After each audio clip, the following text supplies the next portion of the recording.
दुनिया का जो सबसे जलील पासपोर्ट है इस वक्त वो पाकिस्तान का है। दुनिया में सबसे ज्यादा जलील किसी एयरपोर्ट पे कोई किसी को खड़ा करते हैं लाइन अलग करके, वो पाकिस्तानी है। आप खुद को बोलो मैं भारतीय हूँ, मैं इंडियन हूँ, आपकी इज्जत बढ़ जाती है दुनिया में। भारत के लोगों को तो हम यही कहते हैं कि तुम दुनिया में जितने मुसलमान पाकिस्तान ने मारे हैं वो किसी और ने नहीं मारे। 10,000 फलस्तीनी एक रात में मारे, 2 लाख बलूचिस्तान में ये मार चुके हैं, बांग्लादेश में 30 लाख मार चुके हैं, ये अफगानिस्तान में 4 लाख लोग मार चुके हैं। इतने मुसलमान किसी ने मारे आज तक जितने पाकिस्तान ने मारे। जेनोसाइड की जो किस्म आप सोच सकते हो वो हमारे साथ ये कर रहे हैं। इनका जो न्यूक्लियर जेनोसाइड है जो इन्होंने हमारे साथ किया है, उसके बाद 6 साल बलूचिस्तान में बारिश नहीं हुई। भारत के लोगों को तो हम यही कहते हैं कि तुम खुशकिस्मत हो, लकी हो कि तुमको भारत जैसा मुल्क है। भारत का पड़ोसी मुल्क पाकिस्तान और पाकिस्तान द्वारा गलत तरीके से कब्जाया गया एक आजाद मुल्क बलूचिस्तान, उसी बलूचिस्तान की प्रधानमंत्री प्रोफेसर नाइला कादरी जी इस वक्त हमारे साथ मौजूद हैं। जी हाँ, नाइला कादरी जी आज ओ न्यूज़ हिंदी पर हमारे साथ जुड़ेंगी, हमारे दर्शकों के साथ जुड़ेंगी। मैम बहुत बहुत स्वागत है आपका ओ न्यूज़ हिंदी पर। धन्यवाद धन्यवाद। आपकी लड़ाई 74 वर्षों से 75 वर्षों से चल रही है लगातार, पाकिस्तान से, पाकिस्तान की आर्मी से, पाकिस्तान की फौज से। इस पूरे मामले पर एक बार प्रकाश डालिए, आखिर पाकिस्तान किस तरीके से बलूचिस्तान के लिए एक सरदर्द बना हुआ है? पाकिस्तान देखिए, फौजी हमला, आर्मी इन्वेजन के जरिए उसने बलूचिस्तान का जो इंडिपेंडेंट सोवरेन मुल्क था, आज़ाद मुल्क था 700 साल से, उस मुल्क पर कब्ज़ा किया। और उसके बाद हमारी जो लीडरशिप है या जो हमारे इंटेलेक्चुअल्स हैं उनका टारगेट किलिंग, और हमारे यूथ का टारगेट किलिंग, और जो हमारे रिसोर्सेज हैं उसको लूट मार, चोरी, और फिर दूसरे जो कंट्रीज़ हैं उनको लाकर इन्वेस्टमेंट कराने की कोशिश, ये सब चलना के साथ जो सबसे इस वक्त हालत है वो जेनोसाइड की है। जेनोसाइड में बलूच होना क्राइम है। अगर वो बलूच है तो इसका मतलब वो पाकिस्तान का दुश्मन है। इसलिए पाकिस्तान को ये राइट है licence to kill, licence to abduct, licence to rape, licence to do organ harvesting. तो वो बलूचों के जो यूथ को जो उठा के ले जा रहे हैं तो उनके दिल, आँखें, जिगर, गुर्दे ये निकाल कर बेच रहे हैं। तो ये जो हालत पाकिस्तान ने बनाई है बलूचिस्तान की, वो दुनिया के किसी कानून में, किसी धर्म में और किसी मॉरल वैल्यूज़ के हिसाब से जस्टिफाइड नहीं है। और होना तो ये चाहिए था कि दुनिया इस पर आवाज़ उठाती। 74 साल हमें जलने, मरने, कटने के लिए छोड़ने के बजाय तभी से हमारे लिए खड़े होते, पर 74 साल गुजरने के बावजूद अब तक दुनिया को के हम दरवाजे खटखटा रहे हैं कि जागो। अब आप देख रहे हैं कि भारत सरकार ने भी इंदिरा गांधी जी के समय में, नरेंद्र मोदी जी के समय में भी कई बार आवाज़ उठाई, पर कोई पुख्ता एक्शन नहीं लिया गया। अब आप लोग भारत की जनता से मदद मांग रहे हैं, आखिर जनता कैसे मदद करेगी आपकी? बदतमीजी लगेगी, बेअदबी लगेगी। अगर भारत की जनता सारे मिलके एक बार थूक दें पाकिस्तान पे तो डूब जाएगा। तो भारत के लिए पाकिस्तान जो आतंक की फैक्ट्री है उसको ख़त्म करना बहुत हो गया 5 दिन का प्रोजेक्ट। अगर भारत की जो लीडरशिप है उसकी ये विल हो, ये उनका डिसीजन हो। इसमें कुछ जो बहुत हमारे गुरु हैं, हिंदू गुरु हैं, उनका कहना है कि जब तक ये यहाँ से आपका कैपिटल नहीं हिलेगा, क्योंकि दिल्ली में बैठ के ऐसे बोल्ड फैसले आज तक हुए नहीं हिस्ट्री में, और बोल्ड फैसले करने के लिए आपको पाटलिपुत्र या कुछ ऐसी जगहों पे जाना पड़ेगा, कुछ हिस्ट्री ऐसी है। तो शायद उससे कोई फ़र्क पड़े कि सिर्फ कह देने से तो कुछ नहीं होगा, आपको उसके लिए विल की ज़रूरत है। बांग्लादेश की जो आप बात करते हो उसकी एक अपनी कहानी है जो जिसमें भारत की जो सेना है वो बहुत प्रोफेशनल है और बहुत स्किल्ड है, और उसमें जो है उसके सामने तो पाकिस्तान की सेना खड़ी नहीं। पाकिस्तान की तो सेना को जंग लड़ने नहीं आती। आप सिविल पॉपुलेशंस पे छोड़ दें उन्हें, जो नहत्ते हैं, जिनके हाथ में कुछ नहीं है, वो वहाँ जाएंगे, अत्याचार करेंगे, मारेंगे, काटेंगे, बलात्कार करेंगे, लूटेंगे। पर जब किसी सेना के सामने पाकिस्तान की सेना आती है तो फ़ौरन हथियार फेंकते हैं, फ़ौरन भागते हैं। यानी भारतीय सेना का आपने देख लिया कि इन्होंने 3 जंगें लड़ने की कोशिश की, हारे। बलोच सेना के सामने ये आज तक नहीं टिक सके। बलोच सेना इनसे बहुत ज़्यादा प्रोफेशनली स्किल्ड है और बहुत ज़्यादा बहादुर है। तो इसमें जो आपका क्वेश्चन है कि भारत की जनता क्या करे, भारत की जनता इस बात पर स्टैंड ले कि ये जो आतंक का अड्डा है पाकिस्तान, इससे भारत को जो पीड़ा है, जो तकलीफ़ है, जो यहाँ पे ड्रग्स आ रहे हैं, जो यहाँ पे आर्म्स आ रहे हैं, असलहा आ रहा है, जो यहाँ पे नफ़रतें फैलाई जा रही हैं, लोगों को वो जो उनका हिंदू हेटेड का जो उनका माइंडसेट है वो उसको यहाँ फैलाते हैं। नहीं तो हिंदुस्तान के लोगों को एक दूसरे से प्यार से रहने में कोई प्रॉब्लम नहीं है, लेकिन जहाँ इस तरह की साजिशें होती हैं, ऐसी कोशिशें होती हैं, तो वो भारत को डिस्टेबलाइज करने की कोशिश होती है। भारत इस वक्त वर्ल्ड पावर है। वर्ल्ड पावर होने के लिए अगर भारत के जो रिसोर्सेज हैं वो और भारत के लोगों पे खर्च हों बजाय सेना पर, बजाय डिफेंस पर, और तो इसका भारत को फ़ायदा है। और इस तरह से ये कि भारत की जनता अपनी सरकार को बलोच के साथ जोड़े, अपनी सरकार से पूछे कि तुम हमसे वोट लेते हो तो बलूचिस्तान के लिए क्या करोगे, और सिर्फ कह रहे हो या करोगे भी। बिल्कुल। अच्छा, हमने मैम लगातार सोशल मीडिया पर कई वीडियोस कई सालों से ऐसी सामने आ रही हैं जहां पर जो पाकिस्तान आर्मी है वो आतंकियों की तरह बलूचों पर टूट पड़ती है, गलत व्यवहार किया जाता है, महिलाएं, बच्चे, बूढ़े, किसी को नहीं छोड़ा जाता। जो ये एट्रोसिटीज पाकिस्तान की आर्मी कर रही है, मैं एक बार आपसे जानना चाहता हूँ आखिर किस हद तक ये लोग गिरे हैं? इस हद तक गिरे हैं कि जिसका कोई इंसान सोच भी नहीं सकता, इस हद तक गिरे हैं। ये आते हैं, जो घरों में लोग सो रहे हैं ये आग लगा देंगे, जिंदा जले हैं लोग घरों के अंदर, खेतों खलिहानों में, बागों को आग लगा देते हैं। हमारे खजूर के बाग हैं, सेब के बाग हैं, सब आग लगा देते हैं। पानी में जहर मिला देते हैं, उससे इंसान भी मरते हैं, उससे वाइल्ड लाइफ भी मर जाती है। फिर ये जो इनके हाथे चढ़ता है ये उठाकर ले जाते हैं, और उसके बाद जैसे कि बताया मैंने कि ऑर्गन हार्वेस्टिंग करते हैं। यानी हमारे जो नौजवान हैं बलोच, उनके दिल और जिगर और आंखें निकाल के ये बेच रहे हैं, और हमारी बच्चियों को उठा के ले जा रहे हैं। उनका जो उनके साथ इनका व्यवहार है, रेप सेल्स हैं इनके। इस कदर जो इंसानी एक सोच से आप कहते हैं कि जानवर को भूख लगे तो वो किसी पर हमला करता है। ये जो हैं चोर और डाकू हैं, और ये पाकिस्तान अपने वर्दी में डाकुओं का एक टोला है जो इसकी फ़ौज है, और ये आकर हमारे घरों में लूट मार करने आते हैं। और इस जो इन्होंने जो ये सब फैलाया हुआ है, इसको आप जेनोसाइड कह सकते हैं। जो यूनाइटेड नेशंस की डेफिनेशन है वो यही है कि आप जब किसी को अलग कर दें और उसको लाइसेंस टू किल मिल जाए, उसको मारने का, और उस पर डिनाइल भी करें। इसकी जो मक्कारी है पाकिस्तान की वो ये है कि हमारा जेनोसाइड भी करते हैं और मीडिया को नहीं छोड़ते, कि जहाँ पर मास ग्रेव्स हैं, गढ़ों में 100-100 लाशें निकली हैं, और डॉक्टर्स का ये कहना है कि जब इन पर मिट्टी डाली गई ये जिंदा थे, जिनमें महिलाएं भी हैं, जिनमें बच्चे भी हैं। औरतों और बच्चों को तुमने जिंदा दबाया है, दफनाया है। और फिर इनका जो न्यूक्लियर जेनोसाइड है जो इन्होंने हमारे साथ किया है, जो न्यूक्लियर इन्होंने टेस्ट किया बलूचिस्तान में, उसके बाद 6 साल बलूचिस्तान में बारिश नहीं हुई। हम खुद प्रोटेस्ट कर रहे थे, मैं लीड कर रही थी उस प्रोटेस्ट को, जो न्यूक्लियर टेस्ट का जो अनाउंस किया पाकिस्तान ने 1998 में। तो हम उसका प्रोटेस्ट कर रहे थे कि हाँ मत करो, तुम्हें बहुत शौक है न्यूक्लियराइज बनने का, तुम अपने मुल्क में करो, पाकिस्तान में किसी जगह करो, बलूचिस्तान में क्यों करते हो। और उसके बाद 6 साल बारिश नहीं हुई, फैमिन, ड्राउट, और 90% कैटल और वाइल्ड लाइफ मर गई, और कैंसर ऐसे फैला जैसे कोविड फैला था, अब तक फैला हुआ है कैंसर। तो जेनोसाइड की जो किस्म आप सोच सकते हो वो हमारे साथ ये कर रहे हैं।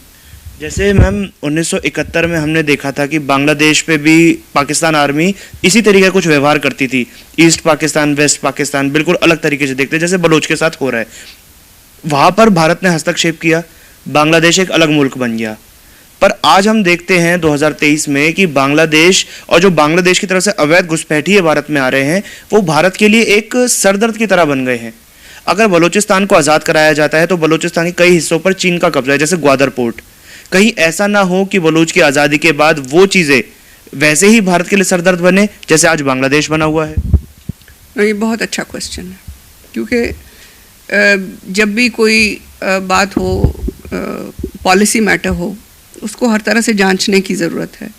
और जब आप लोग ये सोचते हो इंडिया फर्स्ट, तो ये आपका राइट है, आपके लिए इंडिया फर्स्ट होना चाहिए। उसमें कुछ चीज़ें देखने की हैं। एक तो जहाँ तक घुसपैठिए का ताल्लुक़ है, तो बलूचिस्तान की तो इतनी पॉपुलेशन नहीं है कि वो कहीं और घुसे, और बलूचिस्तान इतना खूबसूरत है और इतना खुशहाल है, इतना प्रॉस्पेरस है कि हमें तो ये रोकना पड़ेगा कि बाहर से ना हो, हम क्यों जाएं कहें। और तीसरी बात यह है कि जहाँ तक चीन का मसला है, चीन बलूचिस्तान में नहीं है। चीन का जो इन्होंने प्रोजेक्ट बना के उन्हें बुलाने की कोशिश की, तो उसको जिस तरह से पाकिस्तान लेकर आया, वो चीन से आगे आगे पाकिस्तान की फ़ौज आई। चीन से पहले चीन की मशीनरी से पहले पाकिस्तान की फ़ौज ने आके लोगों के घर उजाड़े, बुलडोज़र करने शुरू किए, लोगों को मारना शुरू किया, उठाना शुरू किया। तो वो जो जिस हत्याचार के साथ ये एंटर हुए, तो वो प्रोजेक्ट एंटायर लाइफ प्रोजेक्ट बन गया बलूच के लिए कि ये प्रोजेक्ट हमें मारने आ रहा है और ये हमारी डेमोग्राफी बदल देगा। तो उसके लिए बलूच उठ खड़ा हुआ। तो बलूचिस्तान में जो चीन का सीपैक है वो बना ही नहीं और ना बन सकता है जब तक बलूच ना चाहे। तो वो चीनियों का भी ख़तरा अगर आपको है तो वो बलूचिस्तान से आने का नहीं होगा, वो आपके अपने जो बॉर्डर्स हैं उनको देख लीजिए। चौथी बात, बांग्लादेश की जब आप बात करते हैं, एक चीज़ को देखिए कि बंगाली भारत माता के बच्चे हैं। आप बंगाल के लोगों से प्यार करिए। और ये जो मसला है, इस वक्त भी आप देखिए कि जब बांग्लादेश पाकिस्तान में था, ईस्ट बंगाल था, तो वहाँ पर कहत पड़ते थे, वहाँ पर सैलाब आते थे, मौत पड़ रही होती थी। बांग्लादेश जब उनसे अलग हुआ है, बांग्लादेश इस वक्त पाकिस्तान को एक सरकास्टिक तरीके से या किस तरीके से भी पाकिस्तान में सैलाब आया और बांग्लादेश ने वहाँ पर रिलीफ भेजा। हाँ, और उनकी जो जीडीपी है वो पाकिस्तान से बहुत ऊपर जा चुकी है।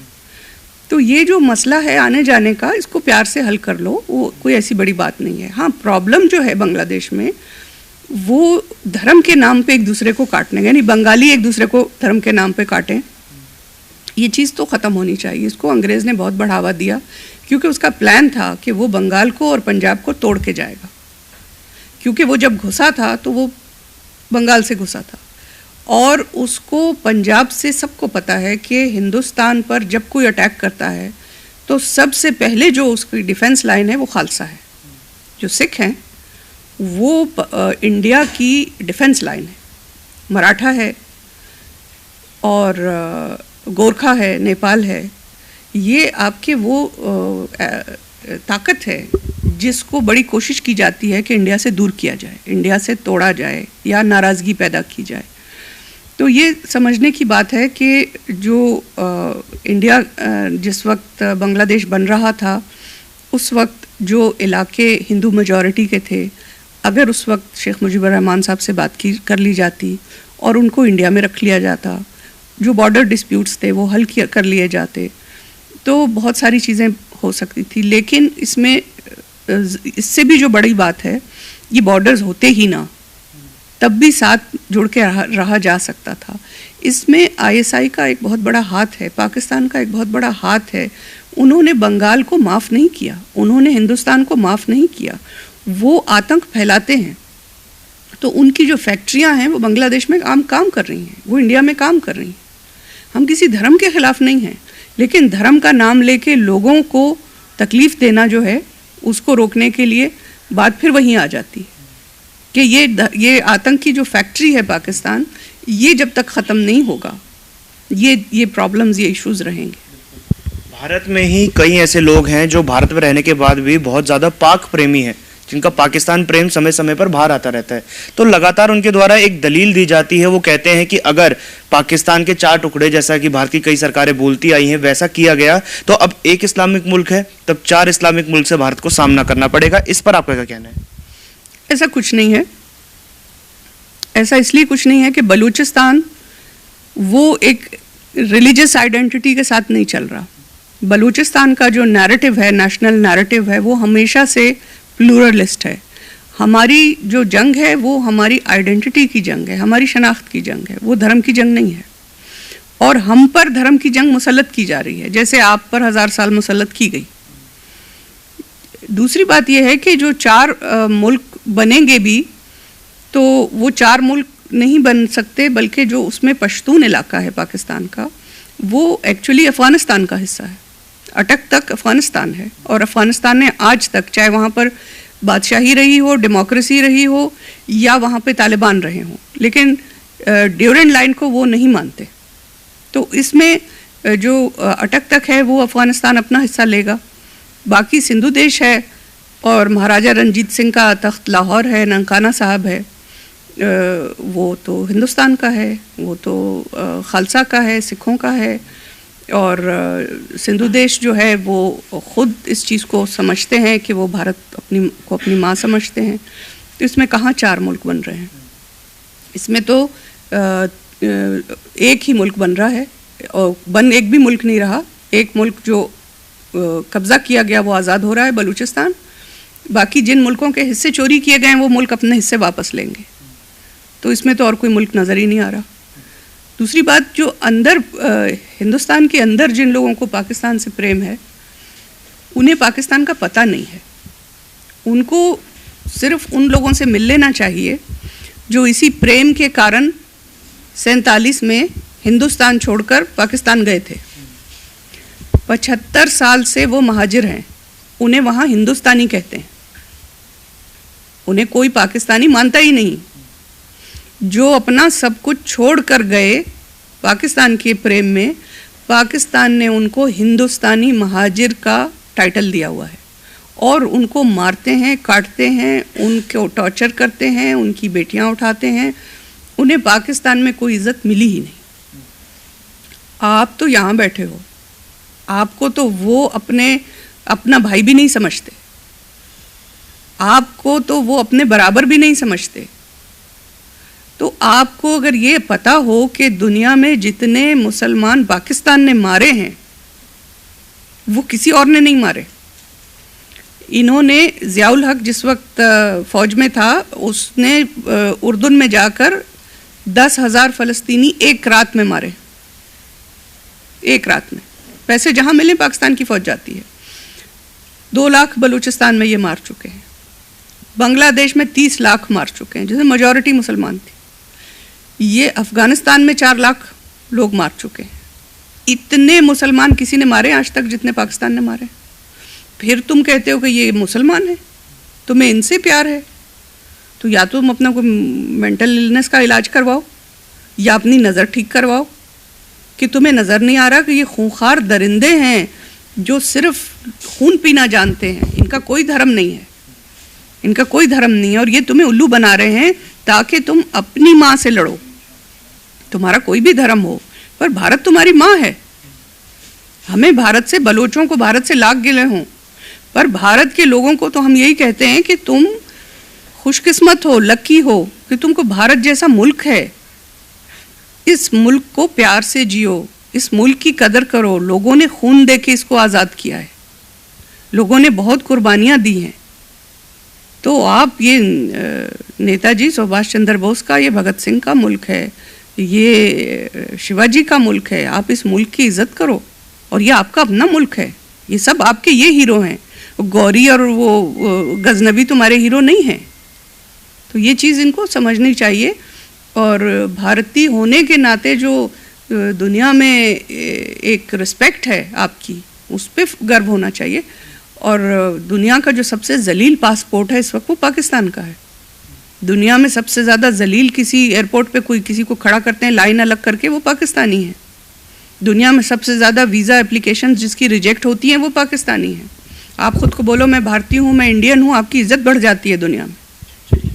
इस वक्त हमारे साथ बलूचिस्तान की प्रधानमंत्री प्रोफेसर नाइला कादरी जी मौजूद थी। उन्होंने जो भारत की जनता से अपील की, भारत की जनता के आगे जो अपने विचार रखे, हम जरूर चाहेंगे कि भारत में ज़्यादा से ज़्यादा लोगों तक उनकी ये बात पहुंचे, उनके ये विचार पहुंचे, क्योंकि बलूचिस्तान का जो दर्द है, जो पीड़ा है, जो कष्ट है, वो वहीं के लोग समझ सकते हैं जिन्होंने इस पूरी चीज़ को महसूस किया है, जिनके ऊपर ये चीज़ बीती है कि जिस तरीके से पाकिस्तान के लोगों ने बच्चों को, बूढ़ों को, महिलाओं तक को नहीं बख्शा। और बलूचिस्तान में जो अब आज़ादी की मांग उठ रही है, 74 साल से आज़ादी की ये मांग उठाई जा रही है, उसको अन्य देशों का भी समर्थन वैसे ही मिल सके जैसे प्रोफेसर नाइला कादरी जी ने हमें बताया। ओ न्यूज़ के साथ जुड़ने के लिए मैम आपका बहुत बहुत धन्यवाद। इस वीडियो को लेकर आप लोगों के क्या विचार है वो आप हमें कमेंट बॉक्स के माध्यम से जरूर बताएं। ओ न्यूज़ हिंदी देखने के लिए आप सभी का भी हार्दिक धन्यवाद।